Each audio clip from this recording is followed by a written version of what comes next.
Okay, well this is going to be the first of a few America's Cup special shit sailing chat, and we're just starting to get into the real racing with the start of the Prada Cup, the Challengers Selection Series. So now seems a really good time to go for a deep dive into all the different teams and kind of do a bit of a compare and contrast. And today I've got me and Rob Gullen, you'll know from the shit chat from before. So Rob, you've been doing some hefty research today. Where do you want to start? Which boat do you want to talk about first? Should we start with the Brits? Why not? Team Ineos, Team UK. They've had a pretty terrible World Series event and they've had a lot of flack for basically everything. Everyone you spoke to has a reason why Ineos are rubbish, and some of it is even levelled at the crew. So it's going to be quite interesting to have a look at how they're dividing their labour up. So give us a little bit of a run through who we got on the boat and what do they do, Rob? Well, they're kind of an interesting team in that they seem to have a dedicated tactician, which a lot of the other teams don't, is kind of the first interesting thing on it. But they're kind of, the Ineos core seems to be based around Ben on the helm. So obviously, how many gold medals? 5 gold medals, most winning Olympic sailor ever. So that's a pretty good basis for any team. Then they've got Bledin on the main sheet. Giles Scott, who I think if Ben hadn't been around would have been to a couple more games than Finn. He's their dedicated tactician, and I'm sure he's doing a few other little jobs on the leeward side of the boat that we can't really make out from the video. And then they sail with kind of 3 others, and one of those is their flight controller, who's down as Lee McMillan.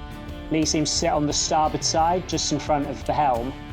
And then they've got a couple of trimmers who've done a bit of swapping around from what I can make out on the crew list. So they've got Luke Parkinson, Joe Newton and Nick Hutton.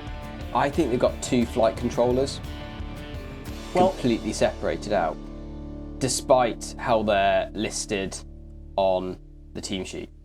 One of the things that strikes me about their setup is actually how few of them are grinding a lot of the time. So if we have a look at the back of the boat on a typical kind of starboard like layup, they would have, from the back of the boat, they'd have Bledin right at the back on the starboard side doing the main, sat in Ben Ainsley's vast wake because he's up super tall.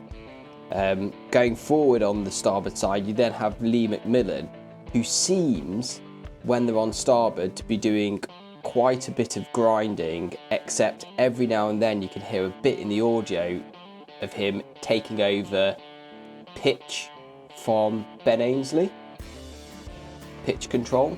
But most of the time, not most of the time, but a lot of the time he seems to be yachts 21 or 22. handle spinning. Yeah, he's definitely got handles in front of him, hasn't he? Brits quite often only have 6 people grinding, because Lee McMillan, when he's on the windward side, will grind a little bit, but quite often he'll take some control from Ben, which I think is pitch control, and sticks his right hand up onto like a little pitch lever for the rudder, while Ben just focuses on, I think, steering alone. And then in front of him on the starboard side, you'll have 3 grinders. On the leeward side, you have 3 grinders at the front as well.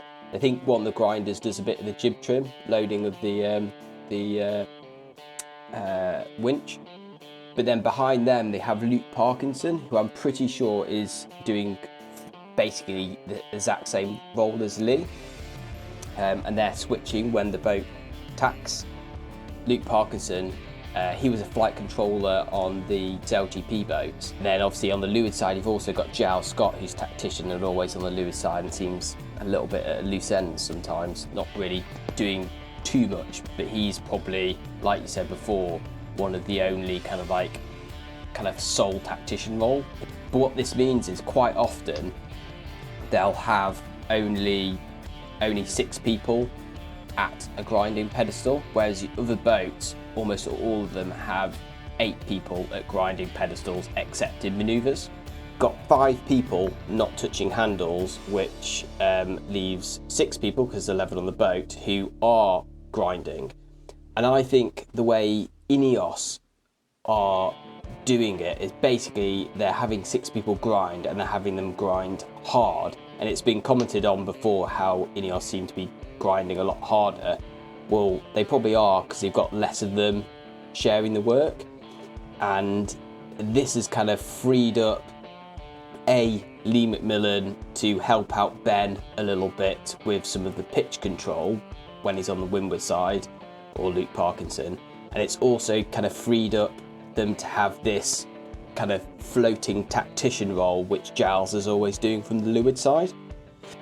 What do you think about, is it worthwhile, the kind of efforts they've gone to reduce the amount of grinders and get more afterguard on? Yeah, I mean, I, in a sense, think the racing is largely, like with the boundary, it's about having a good start. And then you're just pinging backwards and forwards, boundary to boundary, really, aren't you? It's got to get pretty light before you get breeze splits over that course width that are worth not going boundary to boundary for. I mean, yeah, you don't want to crash into someone who you can't see, but you've still got 4 people to leeward. And actually, their grinders can all sail, some to a greater extent than others, but they're probably all decent sailors. Yeah, I'm kind of surprised at their grinders a little bit. I mean, you've got Freddie Carr, Chris Brittle, who have been on numerous cup campaigns. Got some young guys who've come through, kind of 49ers, 29ers, like Ben Cornish, Neil Hunter, Matt Gottrell, obviously a bit of a rowing legend, gold medalist as well there. But they've all done a bit of youth sailing, some young guys. Then you've got is it Graham Spence? Yeah, he's there. He's not someone I really know, but I mean, he looks like an absolute weapon, to be honest. He looks huge, doesn't he? But I mean, this is the thing. Like with grinding, is it just a case of what power can you output for the required time period, or are there kind of intricacies in it that we're not seeing? And we talked earlier about the fact they probably have some kind of pedal system, so you will be able to do things with your feet while you're still spinning the handles. Yeah. I think they've got Joey Newton, who's doing jib trim, and they've got, I think it's Chris Brittle, who's doing jib trim as well. So obviously split either side. Interestingly, but they look to be on the handles most of the time. Yeah, but I think you probably can be on the handles most of the time and trimming the jib. So on the number of people grinding, like the complete opposite of this, and I'm moving away from Ineos now, but it kind of is poignant. Luna Rossa and Team New Zealand effectively sail their boats with 3 people. Yeah. And everyone else is really a grinder. I don't know. I think what Ineos have done is quite different to other people in terms of the power production. They have seemingly freed up more afterguard roles, which part of my criticism would be that Giles doesn't appear to be doing much. Anyway, interesting setup. You can see they have done something different in terms of their roles than the others. I don't think any other team have this much free resource at the back of the boat. Is it even possible to use that extra brain power when sometimes by the time you've thought something and said it, it's too late? It's happened. And that is the other question. How many people, if you replaced all manual power on these boats with batteries, and you just said how many people do you actually need to race the boat at 100%, Team New Zealand are effectively sailing the boat in a straight line with 3 people. Yeah. Whereas Ineos in a straight line are quite often sailing the boat with 5 people. let's move on from Ineos, because we've talked about them a lot, and Yeah. let's split this into episodes. So we've covered Ineos pretty thoroughly there, but let's check back in 5 o'clock tomorrow and talk through Luna Rossa. Then 5 o'clock the day after, going to talk about American Magic, and finally round off this little mini series on the in-depth deep dive into crew roles with the America's Cup Defenders, Emirates Team New Zealand the following day, 5 o'clock again. So yeah, what we're trying to do here is give you far more detail than you're ever likely to see on the standard broadcasts.